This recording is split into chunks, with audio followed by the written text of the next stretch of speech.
சென்னையில் இளம்பெண் சுவாதி கொலை செய்யப்பட்ட வழக்கில் கொலையாளியை அடையாளம் காண்பதற்கான புகைப்படத்தை இன்று அடையாள அணிவகுப்பு நடைபெறுகிறது.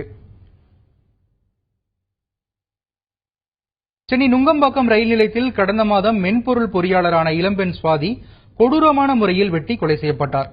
இந்த வழக்கில் நெல்லை மாவட்டம் தென்காசியை அடுத்து மீனாட்சிபுரத்தை சேர்ந்த ராம்குமார் என்பவர் கைது செய்யப்பட்டார். தற்போது புழல் சிறையில் அடைக்கப்பட்டுள்ள ராம்குமாருக்கு ஆதரவாக முன்னாள் மாவட்ட நீதிபதியும் தற்போதைய வழக்கறிஞருமான ராம்ராஜ் என்பவர் ஆஜராக உள்ளார். இந்த நிலையில் தென்காசியில் செய்தியாளர்களிடம் பேசிய அவர், சுவாதி கொலை வழக்கில் ராம்குமார் தான் குற்றவாளி என்று முன்கூட்டியே முடிவு செய்து காவல்துறை புகைப்படத்தையும் வெளியிட்டுவிட்டு தற்போது அடையாள அணிவகுப்பு நடத்துவது சட்டவிரோதமானது என்று தெரிவித்தார். ஒரு குற்றவாளி குற்றம் செய்யும் போது குற்றத்தை பார்த்தவர்கள் அவர்களுடைய அடையாளத்தை மட்டும் பார்த்திருப்பார்கள். அதாவது பெயர் தெரியாது, ஆனால் இப்படிப்பட்ட அடையாளம் உள்ளவர்களாக இருப்பார்கள் என்று சொல்லப்பட்டிருக்கும். அப்படிப்பட்ட நேரத்தில் ஒரு 4-5 குற்றவாளிகளை கைது செய்யும் போது இந்த குற்றவாளிதானா என்று அந்த குற்றத்திற்கு உள்ளான நபர்களை கூட்டிக் கொண்டு போய் அடையாள அணிவிப்பு நடத்த வேண்டும்.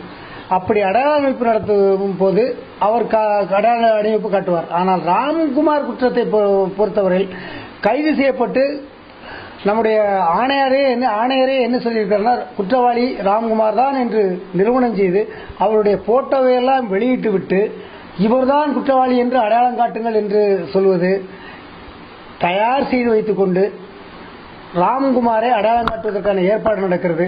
இது இந்திய அரசியலமைப்பு சட்டத்திற்கு விரோதமானது.